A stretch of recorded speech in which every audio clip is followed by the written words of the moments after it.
All right, hello friends, and welcome back to Dreambound. It has been a while since I played the demo of this game, but I finally have some time to play the full game for you guys, and I'm very excited to hop into it. If you're new here, my name is Kit. I am non-binary, so I use they, them pronouns. In this specific series, I'm not going to be using a face cam because there's going to be a lot going on screen. With the text and the character images, there's not really a good place to put my face cam. That's not going to be distracting for you guys. So we're just gonna go without that. Let me know how you think. But I am excited to get back into Dreambound and play the full game. Before we do though, there are a couple of notes that I want to say so that we all have the same expectations. If you didn't see me play the Dreambound demo, things that you should know about this game, our main character here, Noah, is an artist who cannot create any art. He's kind of in this funk, very much like depression heavy. When he was younger in school, he had a crush on this boy, August. The two ended up getting pulled apart for some homophobia, so that's a big theme in this game as well. Our main character here, Noah, can go into other people's dreams, and while he's in a dream world, he finds somebody who looks a lot like August, but their name isn't August. So that's fun and exciting. General themes, like I said, the main character is very depressed, so that's going to be kind of a more sad, melancholic game. Bits of homophobia as to the teen relationship between these two characters, and also people die. There's a few people who die in this. Definitely more of a darker visual novel than I usually play, but I'm very intrigued to see what is happening here. As for our first playthrough, I am going to be going through Kane's route because in the demo I said that I was going to do Kane's route first because I really like the relationship between Noah and Kane, and I want to nurture that a little bit more. It's sad the way that Noah treats Kane, and I'm gonna force this boy to treat his friend better. Anyway, let's get into it. Let's hop in and let's see the beginning again of Dreambound. It was 2:37 p.m. on a Friday. On this specific day, at this specific time, a funeral was being held. He was so young. How unfortunate. There would be many more Fridays, many more days where the clock would tick over to 2:37 p.m. Time would go on whether one person was here or not. So much talent wasted. What did it mean to be alive? And what did it mean to be dead? His family must be devastated. What did it mean to exist? And when would the existential dread finally cease? A boy with brown hair sat in the corner, alone. To him, that coffin looked much too small. Much too small to hold a soul so large. Much too small to contain an entire existence with all of its history. Noah. Tomorrow, everyone else will go on living.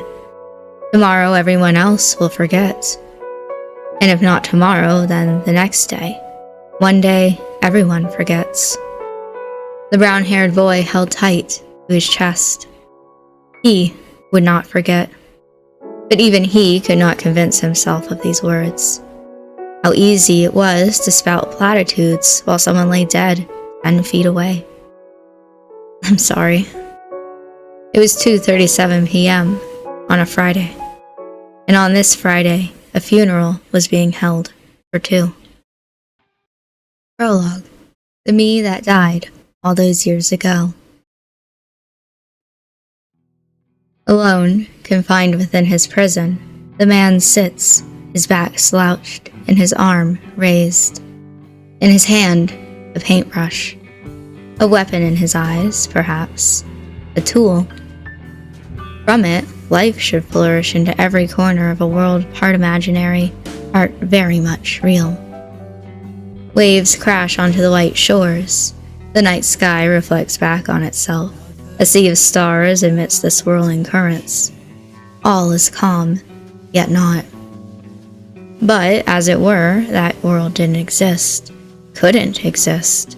It would never exist. It could not be created by this hand.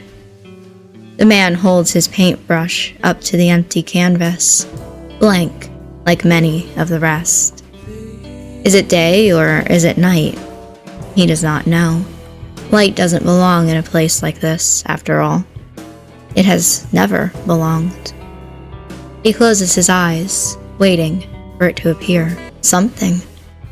Anything. A vision, a masterpiece, a muse, an apparition that could inspire his creativity. Anything at all. But nothing comes to him. Nothing comes without fail, without exception. Every stroke he laid against that impossibly bright white canvas was like a stain on his soul, a dirty mark on what should have been pristine. By his hand, all he could create was loneliness. Nothing belongs. Nothing would ever belong again, for he was broken. Time moves like this, unfailingly. An eternity passes, or what feels like it, as the clock slowly ticks away.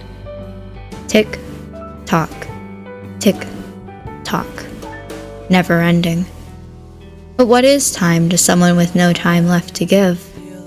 His hand shakes. He cannot force it to paint, yet he cannot set his hand down either. Behind his closed eyes, he wards off the tiredness he can feel at the edge of his consciousness. Perhaps a dream would help him to paint. Perhaps if he simply allowed himself to be carried away in that star-filled ocean, inspiration would strike. Or perhaps it would take him away from this world and finally bring him peace. Yet he opened his eyes, denying the very thought. Anything but that. Anything but a dream. Was it fear? Hate? Disgust? No, it was more. Much more. This was no base emotion. This was something far more deep, far more sinister. The minds of men were warped beyond recognition. Their being had become wholly evil. During the day, they wore masks to hide their intentions. But during the night, inside their dreams, the masks would fall. What was once pure and bright was now corrupt beyond repair. Noah, you need to stop this at once. You can't live off of this, whatever these scribbles are meant to be. Imagine what people would say about me, about us. Why can't you be more like your brother? It's about time you grew up. You're not a kid anymore. Go throw all of your stupid little books out already and give this up. No, this is all I have. All I have left. This is all his fault. Look what he's done to our son. Please, I need something. Just one thing. Let me have just one. A letter laid at rest on the table, unopened. He lacked the courage to open it, too scared to read the words that would shape his life. His fingers, trembling, came even closer until the feel of the textured envelope brushed against his fingertips. It felt like life. It felt like the future. It felt like the one thing that could pull him out of the deep pit he'd found himself in, slowly being buried alive. He opened the envelope in one fell swoop. Words spread out across the page, perfectly ordered. He suddenly felt as if he lost the ability to read. In that dim light, he tried anyway. Dear Noah, it is with great pleasure that I inform you that you have been selected to receive the Copper Cove University of Art Excellence Scholarship. Each year, only one student is chosen statewide to receive this scholarship through a process of portfolio presentations, interviews, and recommendations from prior instructors. The Copper Cove Academy of Art Excellence Scholarship provides full tuition for your years at our school. Please note that students with this scholarship must be enrolled full-time and maintain a 3.5 grade point average to continue to receive their scholarship.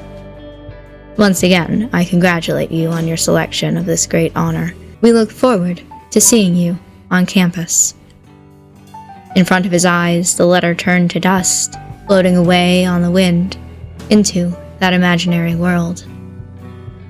Memories of the past aimed towards him like daggers.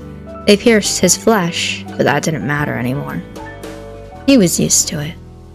In fact, he sometimes wondered if he enjoyed it now. The pain spread through his body, but at least he could finally feel something. His paintbrush, still tinged with color, stayed motionless against the canvas. Resisting the urge to yawn, he rubbed at his eyes with his spare hand. A ringing sounded through the darkness, echoing through the soulless house. No one was around to pick it up. No one except... Go away.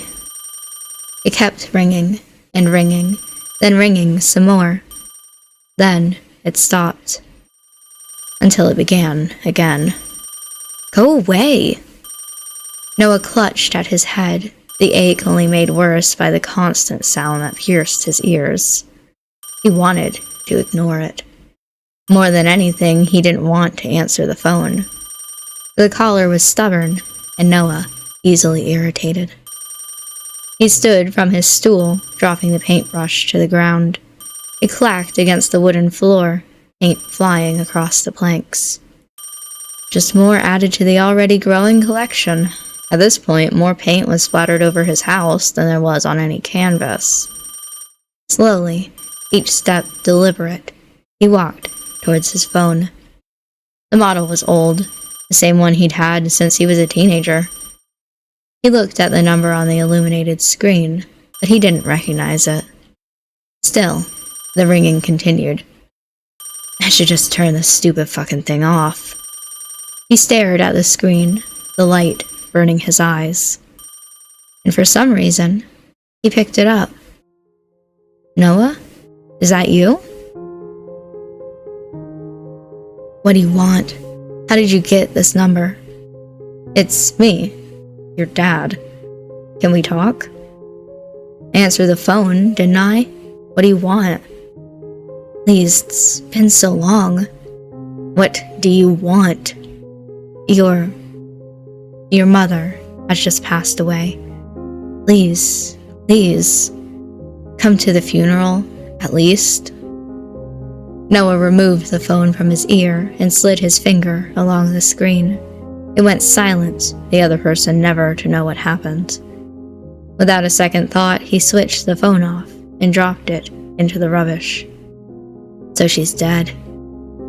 His voice lacked any emotion. Whether this fact made him happy or sad, no one would be able to tell. He walked back towards his easel. On it, a still blank canvas, waiting to be brought to life. He threw it to the ground in a heap with the rest of the abandoned masterpieces, before sending his foot crashing down towards them, breaking them in half. One after another, he smashed them into pieces soundlessly. Not a word or a cry escaped his lips. Only a silent fury. Not at his mother's passing. Only aimed towards himself. Finished, but not feeling any more fulfilled, he dropped to the ground and curled into a ball. His eyelids felt heavier and heavier until finally he found sleep. But even sleep wasn't restful. Noah awoke to the sound of a key turning in a door, and the same door opening slowly. Footsteps started off slow before they sped up, coming directly towards him. but he didn't flinch or turn to look at who it was.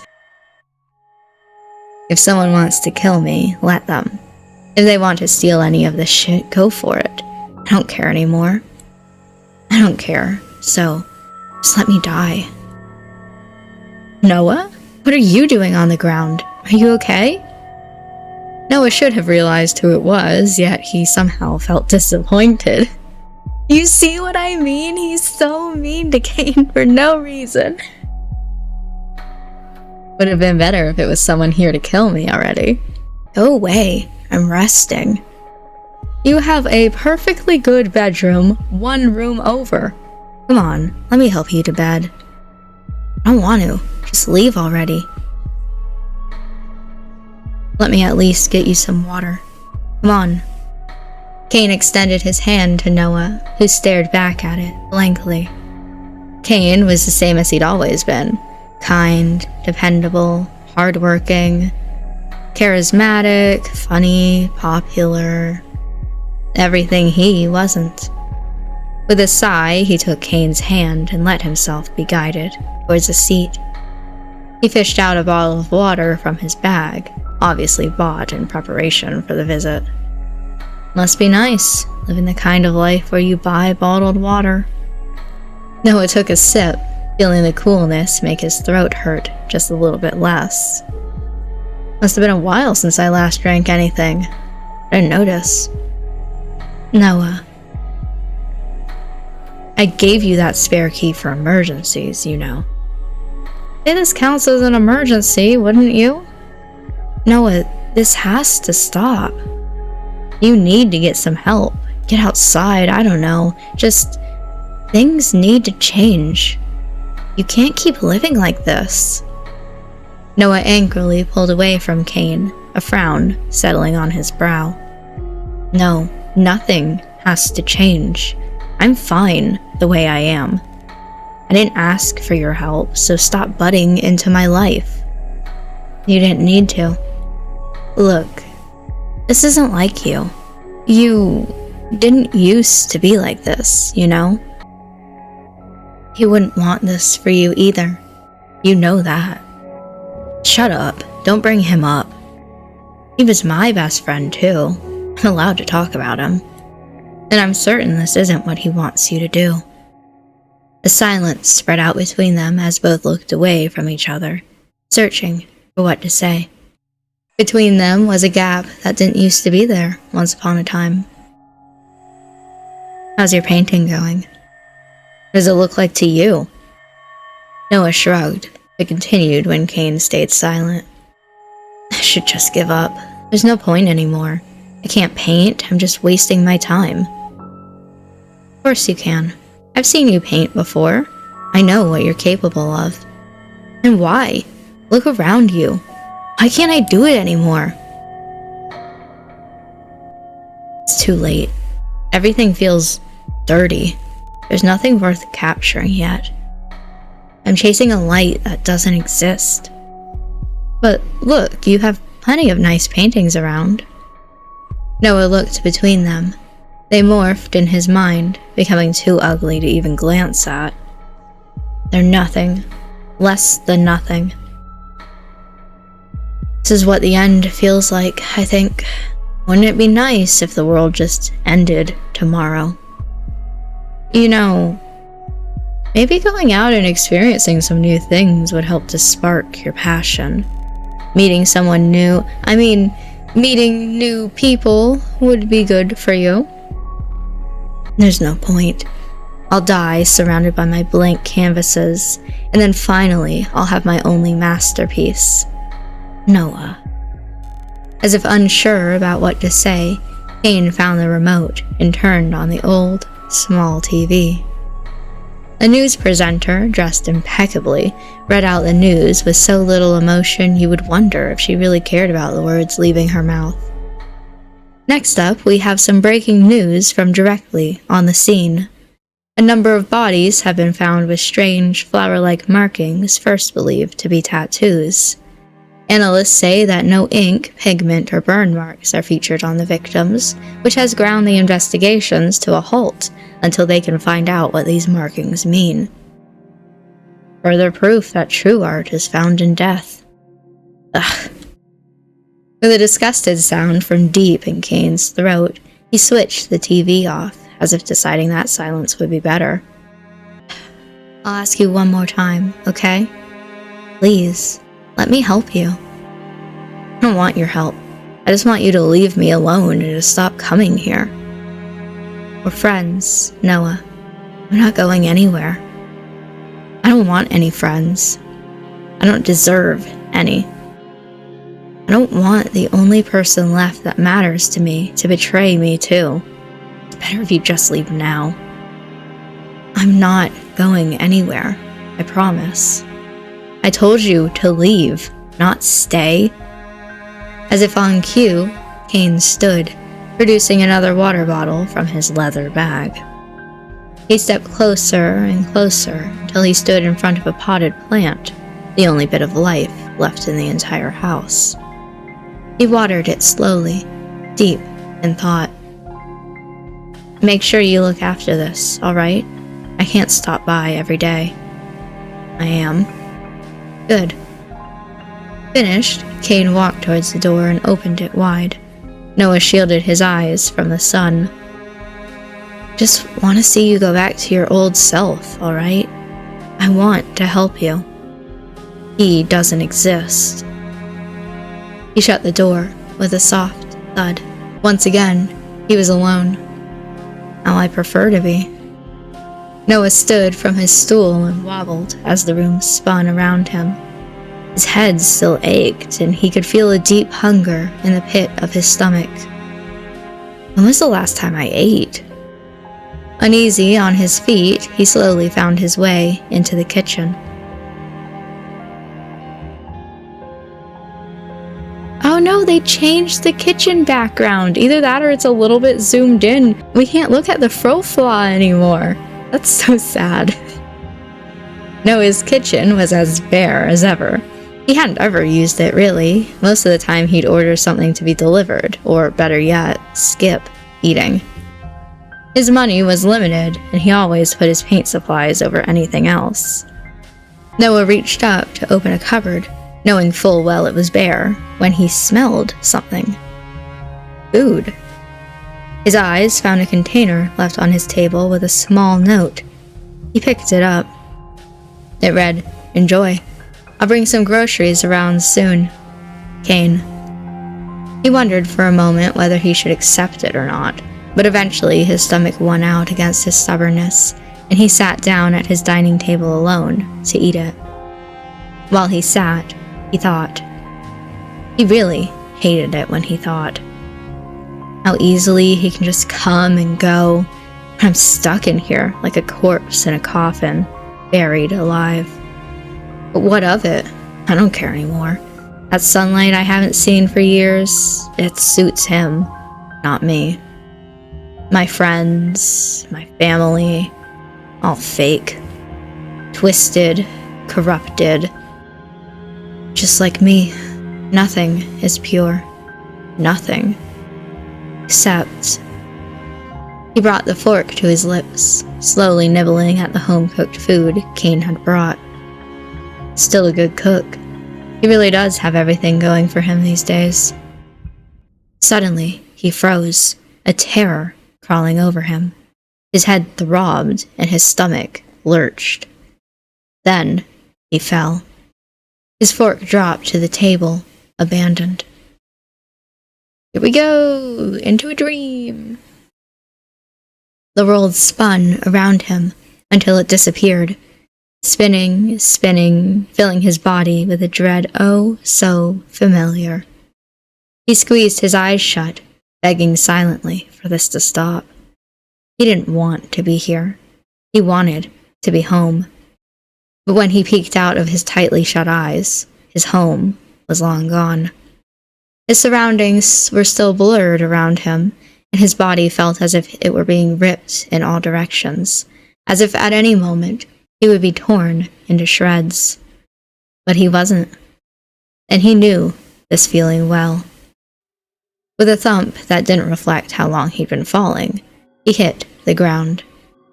When he opened his eyes again, he saw darkness all around him. Not a human darkness, but a darkness that was something more. Something sinister. Something threatening. A place no one belonged. Noah quickly got to his feet and checked himself over. No injuries. His eyes darted around the bleak, dark landscape. Nothing stood out to him. No one waited him. This isn't what it's usually like.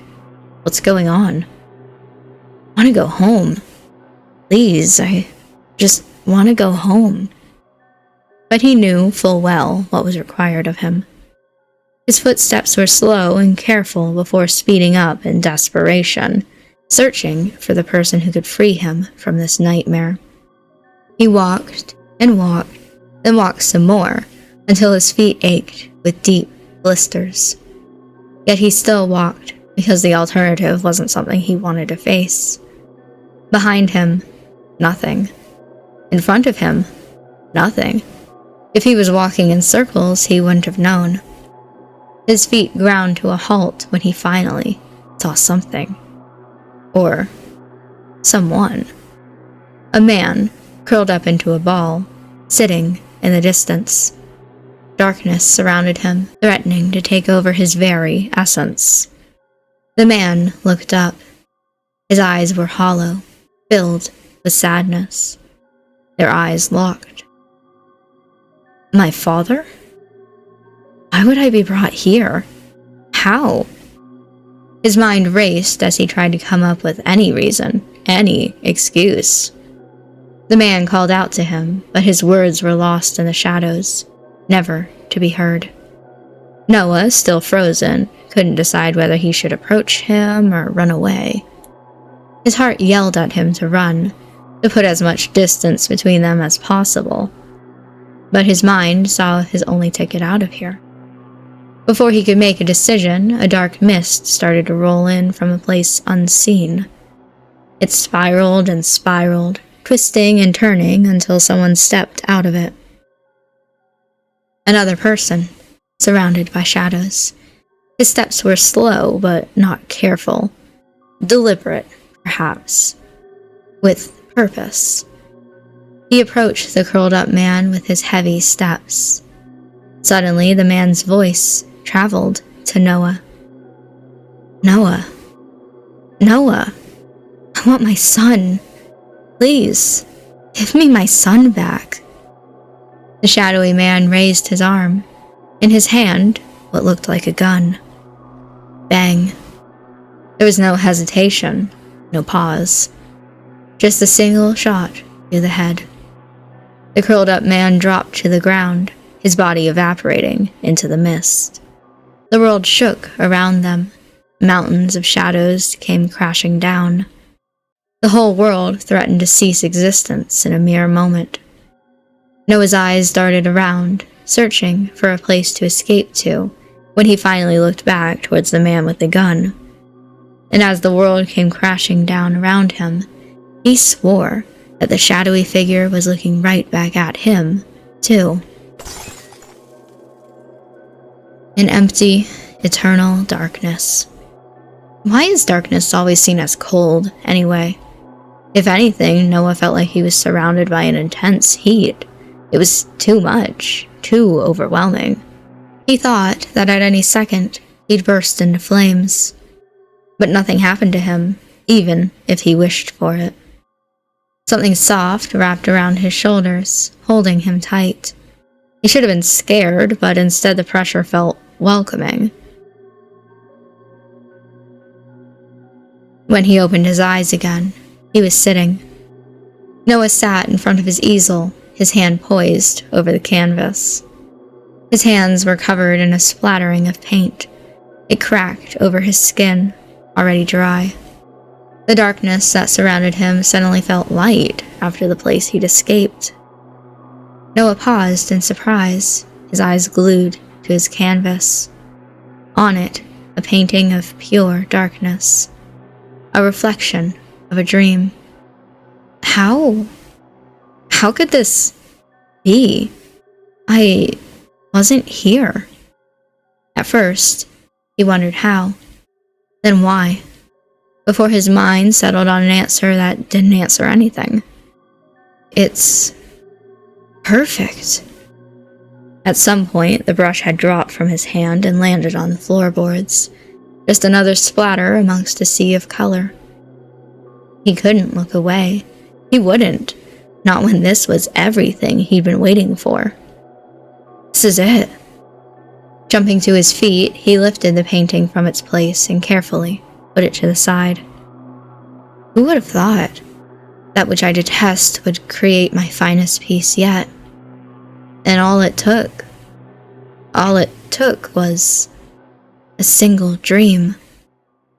He sat back on his stool and slumped forward, deep in thought. And with that, I am going to end this first episode here. Hopefully through this, you've been able to get sort of a feel for how this game is going. It's rather depressing, very melancholic, but there are a lot of mysteries with the dreams, with August, what happened to him. And like I said, this game is just so mean to Kane that I really wanted to do his route first. I know it's maybe not the most exciting route of the game, but this game is just so mean to him that I promised when I played the demo that I was going to romance him first. And I'm sticking to that promise. I'm going to romance him first. Like I said, though, I am going to end this episode here. So, thank you for watching this video. I hope that you enjoyed it, and I will see you in the next episode for some more Dreambound.